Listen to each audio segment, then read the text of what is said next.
Morning students, आज हम UGC net से संबंधित कुछ महत्वपूर्ण प्रश्न उत्तर पढ़ते हैं। तो चलिए शुरू करते हैं।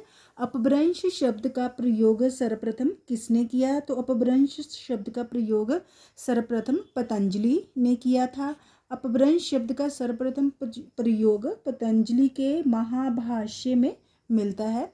पतंजलि के महाभाष्य ग्रंथ में इसका प्रयोग मिलता है। 84 वैश्वन की वार्ता किसकी रचना है? तो ये किसकी रचना है? ये गोकुलनाथ जी की रचना है। गोस्वामी गोकुलनाथ जी की रचना है। वल्लभाचार्य के पोते एवं गोसाई विठलनाथ के बेटे गोसाई गोकुलनाथ ने इस ग्रंथ की रचना की थी। आला किस ऋतु में गाया जाता है? आला जो है वर्षा ऋतु में गाया जाता है। किस ऋतु में गाया जाता है? वर्षा ऋतु में। जगनिक की रचना जो है परमाल रासो जो है मूल रूप से उपलब्ध नहीं है, लेकिन इसका एक अंश आला खंड उपलब्ध है। ये वीर गीत गे है और ये वर्षा ऋतु में गाए जाते हैं। इंदुई ए हिंदुस्तानी की रचना की है, तो ये रचना गारसा दा तासी ने की है। ये फ्रांसीसी लेखक थे और उर्दू के प्रोफेसर थे। मुंडा भाषा परिवार का क्षेत्र कौन सा है? मुंडा भाषा परिवार का क्षेत्र जो है छोटा नगर है। इनमें से कौन सा कवि जो है अष्टशाप का नहीं है? तो इनमें से रैदास जो है अष्टशाप के कवि नहीं है, ये मीरा जी के गुरु हैं। वल्लभाचार्य का दार्शनिक सिद्धांत कौन सा था? तो वल्लभाचार्य का दार्शनिक सिद्धांत शुद्ध द्वैत था तथा साधना मार्ग क्या था? पुष्टि मार्ग था। तो पुष्टि मार्ग में वल्लभाचार्य ने 4 कवियों को दीक्षित किया था। वो कवि कौन कौन से थे?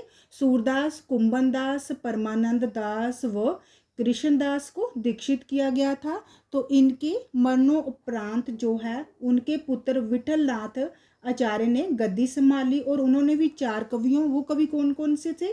शीत स्वामी, गोविंद स्वामी, चतुर्भुज दास और नंददास को दीक्षित किया था। विठलनाथ ने इन दीक्षित कवियों को मिलाकर किसकी स्थापना की थी? अष्टशाप की स्थापना 1565 ईस्वी में की थी। तो इन अष्टशाप कवियों में सूरदास क्या थे? सर्व प्रमुख थे और उन्हें अष्टशाप का जहाज भी कहा जाता है। तो वल्लभाचार्य किसके गुरु थे? वल्लभाचार्य सूरदास जी के गुरु थे। तो पुष्टि मार्ग की स्थापना किसने की? वल्लभाचार्य ने की। और पुष्टि अष्टशाप की स्थापना जो है उनके पुत्र जो है किसने की थी? अष्टशाप की स्थापना जो है उनके पुत्र विठलनाथ ने की थी। तो इनमें शिष्यों का क्रम कैसा है? 4-4 का क्रम है। तो पुष्टि मार्ग का जहाज किसे कहा जाता है? सूरदास जी को कहा जाता है। तो पुष्टि मार्ग का जहाज किसे कहा जाता है? अष्टशाप का जहाज किसे कहा जाता है? सूरदास को कहा जाता है। अनुराग बांसुरी किसकी रचना है? अनुराग बांसुरी नूर मोहम्मद जी की रचना है।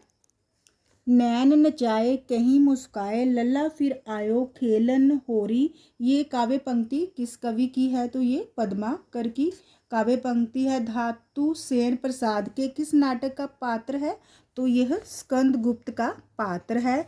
धातु सेन जयशंकर प्रसाद के नाटक स्कंद गुप्त का पात्र है। इस नाटक के अनुसार धातु सेन स्कंद गुप्त के एक साथी का नाम है। विखंडनावाद के प्रवर्तक कौन है?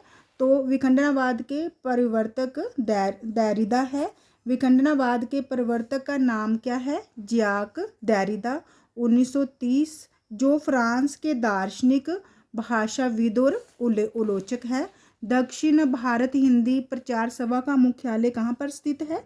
तो ये चेन्नई में स्थित है। निम्नलिखित में से कौन सी सघोष महाप्राण ध्वनि है? तो इसमें घ सघोष महाप्राण ध्वनि है। तो हम थोड़ा सा इसका समझते हैं। सघोष महाप्राण ध्वनियाँ कौन सी है? घ, ज, ड, ध और म। सघोष अलप्राण कौन कौन सी है? ग, ज, ड, द और ब।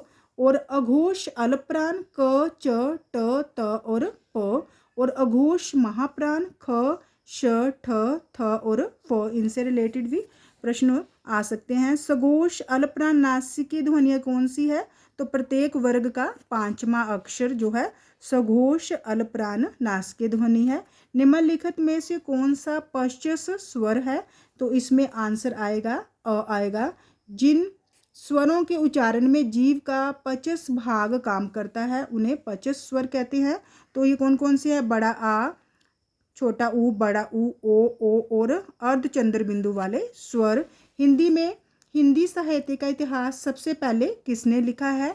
हिंदी में हिंदी साहित्य का इतिहास सबसे पहले शिव सिंह सेंगर ने लिखा है। ये ग्रंथ प्रथम बार सन 1978 ईस्वी में नवल किशोर नकलऊ से प्रकाशित हुआ था। इसमें 838 कवियों के उदाहरण जो है प्रस्तुत किए गए हैं। हिंदी साहित्य की भूमिका पुस्तक के लेखक कौन है? तो इसका आंसर आएगा हजारी प्रसाद द्विवेदी। हिंदी साहित्य के इतिहास लेखकों का काल क्रमानुसार सही क्रम कौन सा है?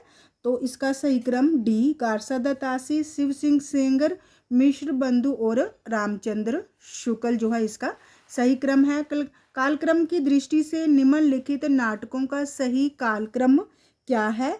तो इसका आंसर आएगा ए आएगा। आषाढ़ का एक दिन, लहरों के राजहंस, आधे अधूरे, पैर तले की जमीन। तो ये मोहन ऋषिकेश के नाटक हैं। आषाढ़ का एक दिन 1958 में प्रकाशित, लहरों के राजहंस 1963 ईस्वी, आधे अधूरे 1969 ईस्वी और पैर तले की जमीन जो है 1975 ईस्वी।